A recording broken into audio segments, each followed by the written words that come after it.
Hello everyone, खमा गणिसा। आप लोग कैसे हो? मैं बिल्कुल ठीक हूँ। तो फ्रेंड्स, आप सभी की तैयारी अच्छे से चल रही होगी और आप सभी लोग अच्छे से एंजॉय करते हुए अपनी पढ़ाई को कर रहे होंगे, ऐसी मैं आपसे उम्मीद करती हूँ। तो फ्रेंड्स, फाइनली मुझे बिजी रहते हुए हो गए हैं 4 दिन, सोमवार, मंगलवार, बुधवार और गुरुवार। तो 4 दिनों के अंदर मैंने अपने सारे डॉक्यूमेंट्स रेडी करके और अपना जो भी स्क्रूटनी फॉर्म भरना था वो भर दिया है। कल थर्सडे को मैं अपना स्क्रूटनी फॉर्म भर के आई हूँ और अब इस स्क्रूटनी वाले फॉर्म वाली मतलब जो भी डॉक्यूमेंट्स वाली बातें हैं, इन सबसे मैं फ्री हुई हूँ, डॉक्यूमेंट्स वाली लाइफ से, यही कहेंगे। क्योंकि मैंने इस बार मंडे को अपना कुछ और टारगेट बनाया था, लेकिन डॉक्यूमेंट्स भी मुझे जमा कराने थे सही वक्त पर। एक्चुअली में ऐसा होता है कि हम लोग पहले तो ये सोचते हैं कि ना बहुत तारीख पड़ी है, हम जमा करा देंगे या इतने दिन का समय है अभी हमारे पास में। लेकिन जैसे जैसे वो डेट नज़दीक आती जाती है ना, तो हमको पता चलता है कि हमारे डॉक्यूमेंट्स में कितनी कमी थी और हमें कितने डॉक्यूमेंट्स को कलेक्ट करना है और सही समय पर हमें जमा कराने हैं, अटेस्टेड वगैरह कराना होता है, तो बहुत सारा काम होता है। मेरे पास में कमेंट्स आया था, आपको कुछ कमेंट्स भी बताना चाहूँगी। तो एक कमेंट्स आया था कि दी आपका 4th ग्रेड में हो गया, लेकिन आपने कभी बताया नहीं, 2 गुना में हो गया, आपने कभी बताया नहीं। तो सच बताऊँ तो जनरल से हूँ मैं, आप सभी भी अच्छे से जानते होंगे, और साथ में EWS मेरा बना हुआ है, मैंने बनवा लिया था। लेकिन एक्चुअली में होता ये है ना कि सिलेक्शन बहुत मुश्किल से होता है, इसीलिए मुझे इस बात को इतना ओपन करना सही नहीं लगा। बाकी 2 गुना चयन का अगर मैं आपको अभी भी नहीं बताती, लेकिन मैं जो अपनी स्टडी वाली वीडियो डाल रही थी, है ना, व्लॉग आपको बता रही थी, और साथ में मेरी स्टडी में लग गया ब्रेक, तो मुझे आपको बताना पड़ा, क्योंकि 4 दिन का ब्रेक जो होता है ना, बहुत बड़ा होता है हमारे लिए। और 4 दिन का गैप जो लगा था ना मैं नहीं चाहती कि इसमें 4 दिन के बाद में मेरे कोई भी ब्लॉग आपके सामने आए। तो जैसी मेरी वीडियो थी या फिर जो प्रेजेंट में मेरे साथ हो रहा था, मैंने वो बताना ज़रूरी समझा। और 2 गुना में चयन हो गया था। फिर जो रिवाइज रिजल्ट आया था उसमें भी मतलब मेरा नाम आ गया था, और स्क्रूटनी फॉर्म भरने के लिए जो OMR वगैरह होती है वो मैंने देख ली थी कि हाँ, मुझे डॉक्यूमेंट जमा कराने ही है। उसके बाद में मैंने प्रोसेस शुरू की थी, और सबसे पहले मैंने मंडे को ई मित्र वाले भैया के पास में जाके मैंने अपने सारे जो भी डॉक्यूमेंट्स होते हैं, सामान्य घोषणा पत्र, वो सब ये सब मैंने कलेक्ट किए थे। मंगलवार को मैं आपको प्रोसेस बताती हूँ। मंगलवार को मैंने जो भी मेरी अटेस्टेड करने की जो जितने स्टाम्प वगैरह होते हैं ना, वो सारे रेडी करवाए थे भैया के पास जाके। और उनको रेडी करवाने के बाद में मैंने उनको अटेस्टेड वगैरह करवा लिए थे। और बुधवार की मैं आपको बात बताऊं तो जितने भी हमारे साइन वगैरह जो भी कराने होते हैं या फिर कुछ कमी रह जाती है, उन सबको मैंने थोड़ा थोड़ा करके कंप्लीट कर लिया था। और गुरुवार वाले दिन जो है वो मुझे अपने माध्यमिक शिक्षा बोर्ड से भी कुछ डॉक्यूमेंट्स कलेक्ट करने थे। तो मैं माध्यमिक शिक्षा बोर्ड गई थी, कल गुरुवार को अजमेर गई थी मैं। और जब मैंने अजमेर जाके आई हूँ और शाम को अपना स्क्रूटनी फॉर्म फाइनली भर दिया है, क्योंकि मेरे डॉक्यूमेंट्स पूरे हो चुके थे और मैंने अपना जो भी स्क्रूटनी फॉर्म है वो भर दिया है। तो कुल मिला के मैंने 4 दिन का समय लिया है, उसमें मैं बैठी नहीं हूँ। मैंने अपना ऐसे नहीं है कि पढ़ाई नहीं हुई है तो मैंने मेरा अदर काम नहीं किया, पढ़ाई मेरी नहीं हो पाई, लेकिन मैंने स्क्रूटनी फॉर्म वाली सारी जो भी मेरी प्रोसेस है, जो डिटेल्स है, जो डॉक्यूमेंट्स वेरिफिकेशन का जो भी काम था, मैंने कंप्लीट कर दिया है। अब मैं बिल्कुल फ्री माइंड हो चुकी हूँ। बस मैंने फ्री माइंड को करने के लिए अपना 4 दिन में मैंने भागा दौड़ी की थी कि फटाफट टाइम पे काम हो जाए। तो फ्रेंड्स, और अब मैं आपको कुछ बताने वाली हूँ कमेंट्स के जवाब। तो बाकी रैंक नंबर ये सब तो पता नहीं, जनरल में इतना कुछ मायने नहीं रखते हैं। तो मैं बस यही आपको कहना चाहूँगी कि अगर ऊपर वाले ने चाहा तो सब कुछ अच्छा ही होगा हमारे साथ में। इसी उम्मीद के साथ में मैंने अपना स्क्रूटनी फॉर्म भर दिया है। और अब मैं आपको देती हूँ कुछ कमेंट्स के जवाब। एक कमेंट्स आया था, प्लीज़ मैम आपसे बात करनी है 2nd ग्रेड की तैयारी के बारे में। तो आपको कहना चाहूँगी, आप 2nd ग्रेड से रिलेटेड कुछ भी बात मुझसे पूछ सकते हो कमेंट्स के जरिए, मैं आपको उसका रिप्लाई ज़रूर करूँगी। या तो ब्लॉग में आप सभी की कमेंट्स का रिप्लाई कर दूँगी मैं, या फिर आपको आपके कमेंट्स का रिप्लाई मिल जाएगा। आपको जो भी पूछना है वो आप पूछ सकते हैं। और एक मेरे पास कमेंट्स आया था, एक मैंने पॉलिटिकल साइंस की बुक बताई थी राहुल चौधरी सर की, तो मेरे पास में कमेंट आया था कि एग्जाम तक तो ये एक बुक ही पढ़ने में पूरा टाइम लग जाएगा। तो बस मैं आपको कहना चाहूँगी ऐसा कुछ नहीं है। एक बार आप लोग मेरी स्ट्रेटजी को फॉलो करके देखें। अगर आपने राहुल चौधरी सर की पॉलिटिकल बुक उठा ली है हाथ में, तो बस मैं आपको यही कहना चाहूँगी, ज़्यादा बर्डन लेने की आपको ज़रूरत नहीं है, प्रेशर में हमें नहीं पढ़ना है।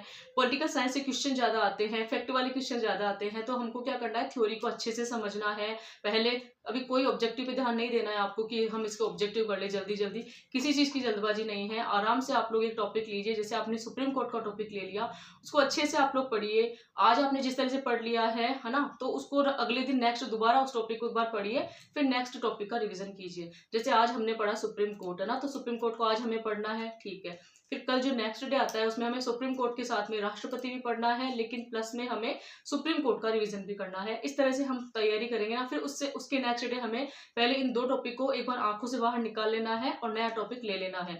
इस तरह से हमारे पुराने जो टॉपिक है वो अच्छे होते जाएंगे और जो न्यू टॉपिक है वो हम पढ़ते जाएंगे और हमारा सिलेबस धीरे धीरे धीरे खत्म होता जाएगा। और हमारी जो पॉलिटिकल की बुक कितनी ही मोटी क्यों ना हो, उसका भी हम एंड कर देंगे पढ़ के, इतना मैं आपको विश्वास दिलाती हूँ। तो आप बिल्कुल घबराए नहीं कि इतनी मोटी बुक है और एग्जाम तक हमें पढ़ने में ये पूरी बुक ही लग जाएगी या एक बुक पढ़ने में पूरा टाइम खराब हो जाएगा, ऐसा नहीं है। हम किसी भी चीज़ को जैसे आपको बताती हूँ, जैसे ये इतनी मोटी बुक है तो अब हम इसके टुकड़े करके पढ़ सकते हैं ना। एक दिन हमने 2 चैप्टर पढ़ लिए, एक दिन हमने 3 चैप्टर पढ़ लिए, इस तरह से पढ़ सकते हैं। तो आई होप आपको आपकी कमेंट का रिप्लाई मिल गया होगा।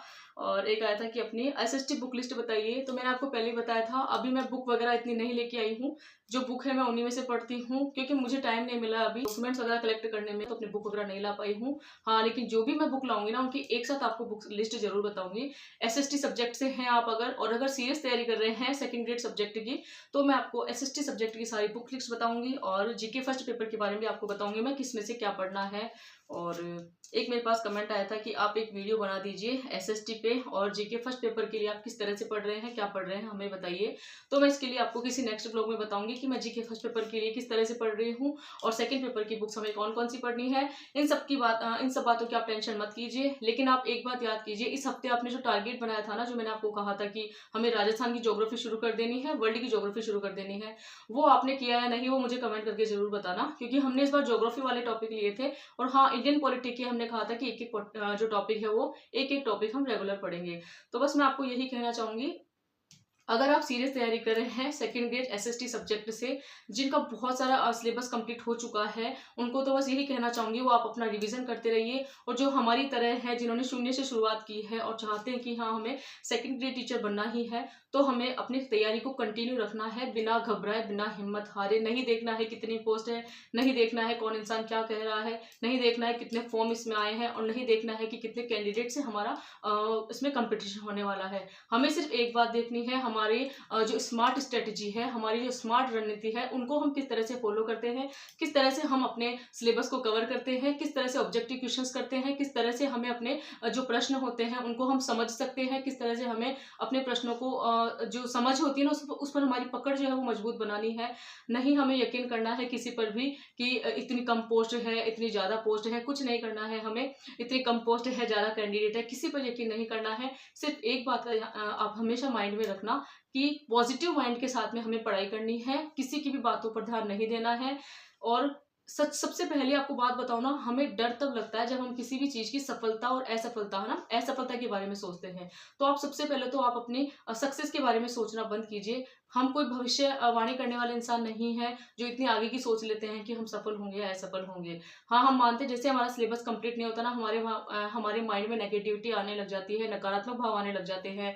लेकिन फिर भी मैं आपको कहना चाहूंगी, इसका ये सोल्यूशन नहीं है कि हम नकारात्मक भाव लाकर तैयारी करेंगे तो हमारे इसमें फिर भी कुछ नहीं होने जाने वाला है। इससे अच्छा है सकारात्मक माइंड को रखना है, पॉजिटिव माइंड रखना है, अच्छे से हमें प्रॉपर नींद भी लेनी है और अच्छे से तैयारी करनी है। जितना ज़्यादा हो सके हमें पढ़ाई को टाइम देना है और किसी की बातों में नहीं आना है, डीमोटिवेट बिल्कुल नहीं होना है। अगर आप सेकंड ग्रेड एसएसटी सब्जेक्ट से तैयारी कर रहे हो तो आप लोग मेरे चैनल पर नए हो तो चैनल को लाइक शेयर एंड सब्सक्राइब कीजिए और कंटिन्यू मेरे साथ में तैयारी कर सकते हैं। उससे ये होगा कि हमारी धीरे धीरे पकड़ मजबूत होती जाएगी। किस तरह से मैं पढ़ती हूँ आपको मैं वो भी बताऊंगी। अभी थोड़ा सा मैं बिजी थी तो मैं मेरा कल व्लॉग नहीं आ पाया था, उसके लिए मैं आपको सॉरी कहती हूँ। बाकी मैं कोशिश करूंगी डेली आपके सामने अपने व्लॉग लाने की और डेली हम पढ़ाई किस तरह से करने वाले हैं वो सारी स्मार्ट रणनीति अपनाकर हम सेकंड ग्रेड एसएसटी सब्जेक्ट की तैयारी करेंगे। आई होप फ्रेंड्स आपको आज का व्लॉग अच्छा लगा होगा। अच्छा लगा तो चैनल पे नए हो तो चैनल को लाइक शेयर एंड सब्सक्राइब कीजिए। Thanks for watching.